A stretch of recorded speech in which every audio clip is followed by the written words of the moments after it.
Hey everybody, welcome to Buy or Bust, the game show where we find 3 vehicles, tell you whether or not you should buy or bust them, guess what they sell for at auction, and then one of us, the person that gets closest, wins. And Brendan, what's the topic today? Today we are looking at 3 American cars that are some of the most hated vehicles out on the road, but maybe should they be?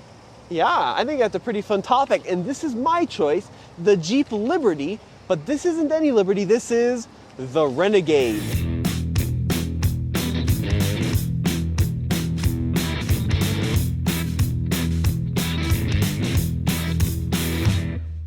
Yeah, so the Renegade was where they kind of wanted to offer a off-road version of the Liberty by giving it these cool looking fenders, some rooftop mounted lights, which this one doesn't have anymore, and option of a manual transmission. Oh yeah, and the fog lights too, Got right? the fog lights up front, it's got some goodies inside and out. Now the Liberty was kind of destined to fail from the start because it was designed to replace the most loved Jeep, perhaps of all time, the XJ Cherokee. Yeah, and oddly enough, even though it did replace the Cherokee here in the US, in the rest of the world, they still called this the Cherokee. Yeah. So this really is kind of the next generation of that Cherokee, but everybody loved that one so much because of its boxy lines, and this went pretty much the opposite of boxy. Yeah, it's got some round bits here in the front. I mean, look, it still is iconically Jeep with the round headlights, the 7 slotted grills, the separate fenders from the bodywork. This design, I think, is very underappreciated. Look, in an era when every modern crossover looks virtually the same, is the Liberty a beautiful vehicle? No. Is it handsome? A little bit. Is it unique? Definitely. Yeah, these are pretty often overlooked, and because of that, they're super darn cheap.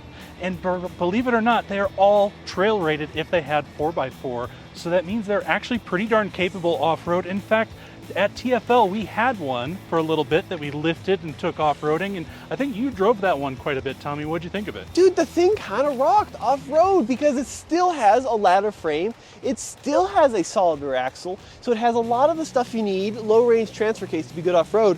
Why didn't you pop the hood? And let's talk about the engine options. Yeah. Now, this is once again a hot topic with Liberties because this used a 3.7 liter corporate V6 that people love to hate on. But for the most part, these engines are fairly simple and can go a long time. Yeah, I mean, they put out about 210 horsepower, 235 pound-feet of torque, so it's not earth-moving. But for the time, I mean, it's a decent amount of power to be put in such a small little SUV like this. And look, a lot of stuff that you might need to work on is fairly accessible, like the alternator located right there at the top of the engine. Tucked up high away from water trying to access it. It's all fairly doable and parts are still really gettable. But let's hop inside.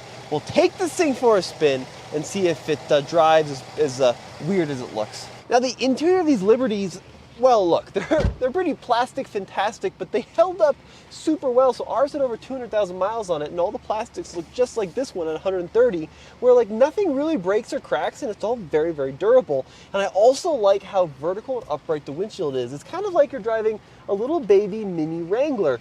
I say durable and not cracked, but the steering wheel looks like it's been picked up from the bottom of the Titanic. But Brendan, this one has the coolest feature of all. Not only does it have a true 4-wheel drive with a low range, it's got a 6-speed manual transmission. Yeah, I think that's a really cool spec, and whoever ordered this brand new, I appreciate the fact that they went for the manual transmission. Then one other thing that the Renegade package got is these wheels, which I believe were actually all color matched depending upon what color you got. But Tommy, let's take it out for a spin and see how this manual Renegade drives. I think it's got manual steering too now, Brendan. What? So Brendan, look, I know Liberties are not a very loved 4-wheel drive in the Jeep community, or any community for that matter.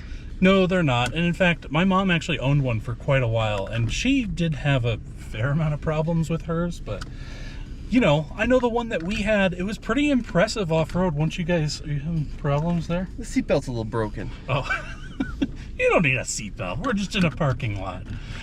Okay, I'm going old school. I'll take mine off just to support you. Solidarity. So maybe the seatbelt mechanism not very reliable. But the thing about these Liberties is, a lot of them I found are a lot like your mom's, where like if they're gonna fail catastrophically, they're gonna do it at 40,000 miles. Yeah, but that's then true. most of them we see at these auctions are 190, 200, 210, 220,000 miles, and they all kind of seem to work more or less like they should. Yeah, I mean, there's something to be said about a vehicle that can go 150 to 200,000 miles with misuse, which this one, you know, it clearly has had a, you know, It's had a tough life. and it's still running and driving pretty good. Okay, power steering needs some work. Sorry, we can't This get is that. a real problem. Here, I'll hold the seatbelt in place. Here, I'll You want to hold it you, for me? so you can steer, because you're going to need two hands on that no power steering wheel there. So, the performance of this vehicle. No, it's Okay, not now gonna try help it. yours. We're gonna do musical seatbelt. Maybe it's yours that's pissing it off. What a funny problem we're having. Oh boy, Well, now it doesn't want to come out, Tommy. it's not a safety-oriented vehicle.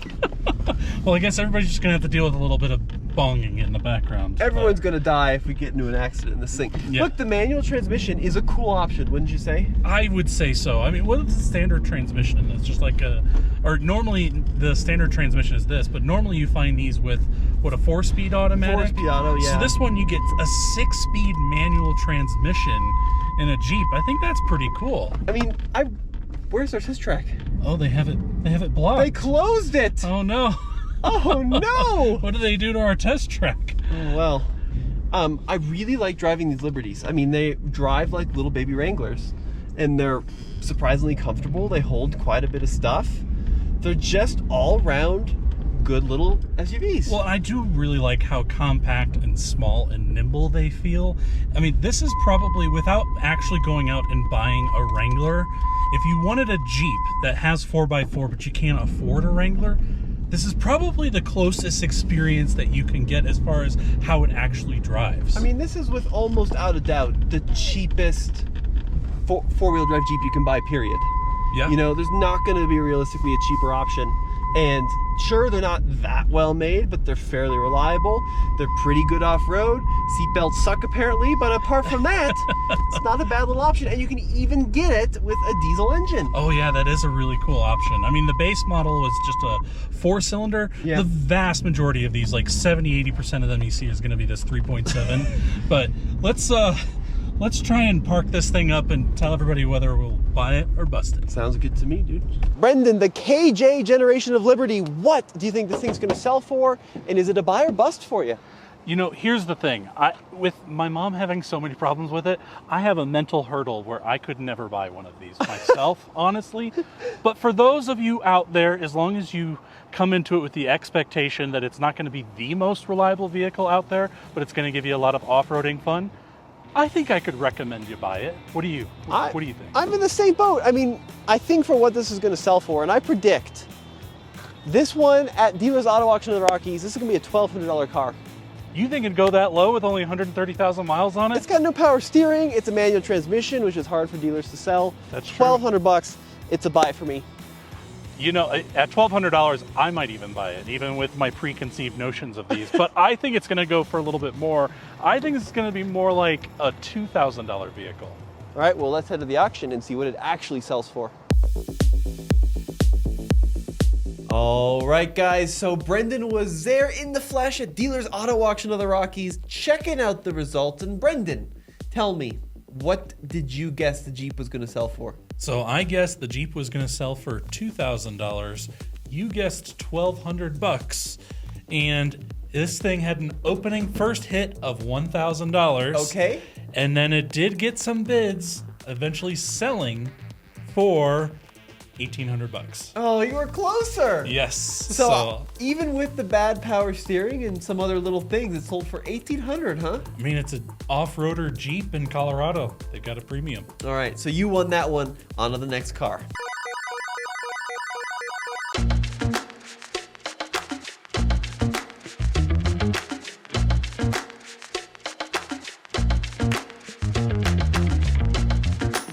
All right, Tommy, and for my pick, I am picking one of the most boring vehicles here. This is the fourth generation Chrysler Town & Country. It's a van, Brendan. Yeah, well, it's not just any van. I mean, this is the van. Like this, whenever you see it driving down the road, you're just going, oh, that's a van. Like this is the most generic van design because it was so successful and they sold so many of them. And the fact is, this vehicle is now 23 years old, and I will bet that a lot of you either know somebody that has one or had one in the past, and you regularly see these still running around our streets. Look, this is everybody's neighbor's car. Everyone in like 03 had a neighbor that had one of these, and that's because they were great. Look, nowadays, every modern car is full of electronics and gizmos and gadgets and that kind of thing, but these were simple, basic V6 front-wheel drive automatic boxes. And this one in particular only has 37,000 miles on the odometer, so that means it's got a lot of life left in it. Okay, so now that's interesting, right? So this has gone from a very boring used car to maybe not a collector's item, but something with a little bit more interest. But let's hop inside and see if it's as cool on the inside as it is on the outside. Yeah, are you trying to keep excitement going, Tommy? Trying to really build it up here, folks. So hopping into the inside of the Town & Country, you will see that it is a very basic utilitarian type vehicle. You have all these giant chunky buttons followed by some big chunky knobs and some very easy and simple to use sliders. And I will say the seat comfort in here is actually pretty nice considering this is the base model. And what are some of your favorite features back there, Tommy? Well, the rear seats recline captain's chairs with double armrest back in the early 2000s. And it's just a really comfortable place to spend time. Plus, what I love about vans is they always have at least some level, I can't get the seat to recline now, some level of creative features in here. So like, look, there's a net in the middle, Brendan, and these little hooks by your feet. And you've got 3-zone climate control here with vents in the ceiling. But take a look at the back of the front door, Cole, if you back out. Look at that over there. It has one in the back of the front doors. And then, you're wondering about cup holders? It's got those too. Boom, check that out. Oh man, Brendan, this thing is just full of great stuff back here. Want to know something interesting that happened at the launch of this? I'm ready to learn something interesting. So they actually partnered with Nabisco when they launched this in, I think it was 2001 was the first model year of it, where they partnered with them launching Nabisco's mini Oreos. I'm sure a lot of you will remember those tiny little bite-sized Oreos. They actually debuted together in a joint marketing campaign. Isn't that great, Tommy? It's a fact. That is a thing you have said. Yeah. It is undeniably a fact. So, all right, let's go drive it. Let's see if it's good. Brendan, look, this is not a cool car, but there's no doubt it is a time capsule because every single one of these I've seen at the auction or otherwise has 200,000 miles. This one with 37,000. It's pretty good. It's got a lot of life left in it. I mean, you do have a check engine and an airbag light. Yeah, that's a little surprising, honestly, for how low the miles are on this. Not doesn't bode well for Chrysler. but in all honesty, my brother's dealership, they actually buy these pretty regularly because they found that they can buy them and sell them, and people just enjoy them, and they do generally last pretty well for them. Look, it's a basic, reliable car, and I think there's a lot of folks that would buy something like this today. I mean, even the most basic Pacifica you buy is going to be laden with technology, but this is just a simple front-wheel drive V6 automatic powertrain van. It's a van. Yeah. You know? Well, and it's pretty comfortable. It's pretty quiet. The seats are nice and soft and squishy because they don't have a lot of gadgets or anything in them to make them anything fancy, and it's good. Like, if you're not an enthusiast, or even if you are an enthusiast, you just need a daily beater or something to just get around and haul all your stuff and your kids, you're gonna be hard pressed to find a better value than something like this, because since they built so many of them, they're just stupid cheap. So we used to have this, we called it the test track, but it was kind of this acceleration zone, and look, they filled it in with cars, Brendan. Yeah, I don't know what's going on this week at the auction, but yeah, it's a little unfortunate we can't go take these cars down the test track today for you guys, but the cars we're showing today really don't... No, nothing that high performance, is it, my friend? Yeah, they're not really something that's going to be exciting to drive down the test track, that's for sure. So look, is the Chrysler fun to drive? No. Is it exciting to look at? No. Is it comfortable? Is it cheap? Yes, very much so. So absolutely. It's kind of an interesting option on this list. Well, let's see if let's park it up and we'll see if we'll blind our bust. Sounds good. All right, so Tommy, have I brought you around to the Chrysler branded minivan Bubbles on Wheels? I mean, yeah. Yes, I'm gonna go with yes. If you need to move family stuff, buy the van. It's gonna be the best way to move stuff and family for the cheapest way possible. I'm not sure it's ever gonna be a classic this era, but it's definitely a nice throwback for us growing up in the early 2000s. Well, think about it this way. Nowadays, things are going back to being boxy. And so I think someday, not today, but someday, this bubble era of cars may be considered retro and cool. Maybe when you watch this video 10 years from now, you'll be like, he was right all along. But as far as pricing goes, I think with only 37,000 miles showing on the clock, this could bring as much as like I'm gonna go a little higher. I'm gonna go $5,000 for this guy across the auction block. Yeah, for me, there's one price I could put on this, and that's $1,200. Same as the Renegade? Same as the Renegade. This is a $1,200 car. I mean, even with the low mileage, I just don't think anyone wants it. Yeah, well, you may be doing the Price is Right rules and you could throw up $1 because maybe my number is so astronomical. But. Well, we're gonna cut to the auction and see who was closest. Brendan, car number 2, the Chrysler minivan. Now, I predicted $1,200. What was your guess? Yeah, I guessed 5,000 on this one. So we have a pretty big spread pretty there. Big canyon between our two guesses there.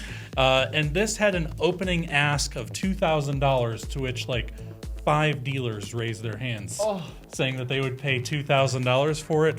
And it had a slurry of action bidding all the way up to and selling for $4,400. Wow, so you were really close. I was pretty close on that. It still went for a little less than I thought it would, but I mean, $4,400 for an 01 Chrysler minivan is still a lot of money. That is $3,200 too much. That's a $1,200 car right there, Brendan. Yeah. Well, you're 2 and 2, so I really need to win this last one. Maybe not for redemption, but for some pride.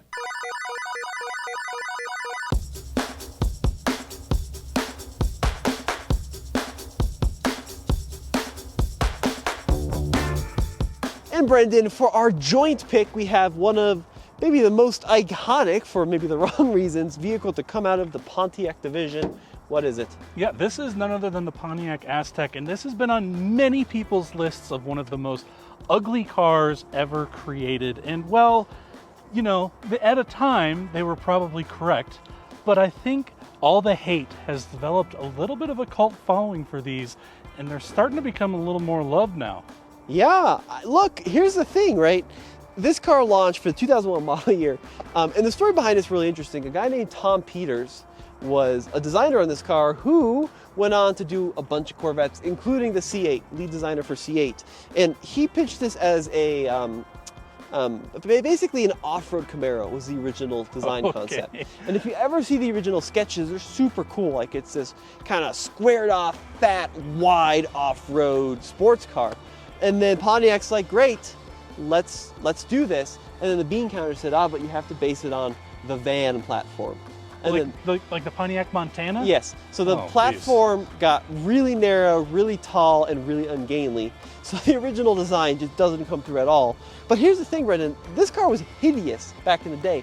And now it's looking a little normal. Like this split turn signal headlight thing is on every new crossover that you can find. That's true, right? Actually. It was kind of ahead of its time, The right? Sportback design is super popular in every new crossover that is coming out nowadays. So it's actually aging better than people think. Yeah, I actually have kind of come around on these a little bit. Now, this particular model, it's not the cool one, Tommy. This one's front-wheel drive. It doesn't have the all-wheel drive. Boo. Yeah, and it doesn't have the cool body cladding that you remember from 2001, which I think is really interesting that they only did that for the first model year and then quickly ditched the whole body cladding idea. Well, it was like an emergency fix. They're like, people hate this thing. They just weren't selling. So they went to the body color cladding here. They all have a 3.4 liter V6. Yeah, it's like 185 horsepower Yeah. and a little over 200 pound-feet of torque, which is fine. Thing about the Aztec though, there's some really smart ideas on the inside.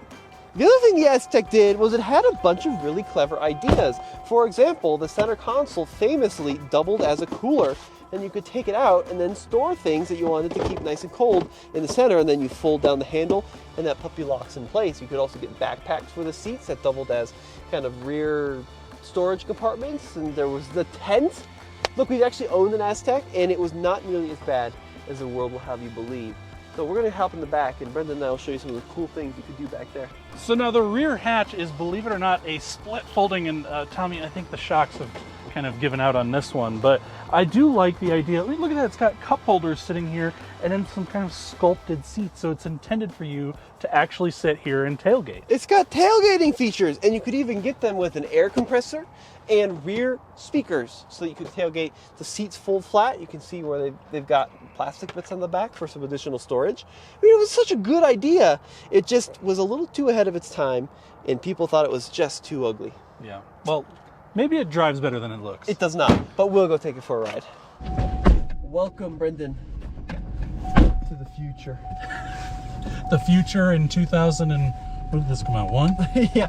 Look, here's the thing, right? Is that this car could have been really cool, and then the bean counters got a hold of it, and it ended up not being very cool at all. But after having owned one of these for about a year, they're surprisingly comfortable, easy to drive, roomy. They hold a ton of stuff. I mean, they're kind of cool now, actually. I mean, did you do any off-roading with the all-wheel? You had the all-wheel drive version, right? Yeah, so the all-wheel drive version got something called a VersaTrack all-wheel drive system, Alpina B6. Oh, nice. Or a car, while we're driving an Aztec. Yeah, it had something called VersaTrack, which had a viscous system in the rear end, if I remember right. It was like a hydraulic system to limit rear end slip, and it actually worked really well. It was shockingly effective. Yeah, look, I really like Aztecs. I think that they're weird. I think that they're comfortable. I mean, they're not great at anything, but if you just want a really cheap car that's not just your standard Corolla whatever, this is kind of a fun choice. Yeah, well, the other interesting fact I saw is, so these were built in GM's plant in Mexico. Yep. Back then. And do you know the vehicle that took over once they canceled the Aztec, what that plant ended up making next? No, what was after this? The HHR. So it's that's even worse. So that plant kind of had two unfortunate vehicles back to back. I almost kind of feel bad for them. I don't think it was their fault necessarily, but the people that stuck those cars there. Really cranking out some stinkers at that spot. But look, Yeah. It's not a great car. It's not good off-road realistically because it's too low. It's not super fuel efficient. It's really not fast. But it's just a interesting, sort of kind of reliable blob that's going to get you noticed. Well, little did I know that you'd pick a minivan too. Yeah, exactly, right. Yeah, exactly. Let's see if we'll buy it or bust it. All right, Brendan, the Pontiac Aztec, the unloved stepchild from GM. Is this a buy or a bust? You know, I think for the price that you'd get these, I think it's a buy. It's a pretty interesting vehicle, and it's got a lot of like cool quirks and weird oddities going on the inside. What about you? It's a buy for me too. And in terms of what I think it's going to sell for, I'm going between either $9,000 or $1,200. So I'm going to go with $1,200. $1,200. It's a $1,200 car. You're putting your numbers down on red every single time, hoping that eventually Boom! you're gonna hit. I'm playing the game. What do you think, dude? Well, at about 172,000 miles on this guy, I actually think 1,200 is not a bad guess. And this may not come across on camera, but this has quite bad hail damage going across it as well. So just to be a little different from you, I think because this is getting kind of interesting, I'm gonna go maybe $1,800. Wow. Big money for a Yeah. front-wheel drive Aztec. Let's see what happens. Okay, Brendan, the Aztec. Now this one I feel good at $1,200. What did you guess? You just kept putting your number on red every single time, right? My guess was 1,800 on this guy. And this one got its opening bid at $500. Okay. And then it crept up little by little, eventually selling for $1,100. Yes! So yes, you got one. Yeah, but I got 1 out of 3. So Yeah. technically, Brendan, you still won this episode of Buy or Bust. great work. Apparently, I was a little soft with my 1200. Not on an Aztec, apparently. You know, you've got the Aztec market pinned down. I got it dialed. I knew that car was coming. I knew that red would pay off eventually. Folks, let us know what you think in the comments section below. If you want to check out a full library of buy or bust, it's over at TFL Classics. And Brendan, thanks so much for watching. Well, yeah, I was enjoying being a part of it as well. Thank you guys for watching. Thank you for participating and you for watching. We'll see you on the next Take care. time. Bye.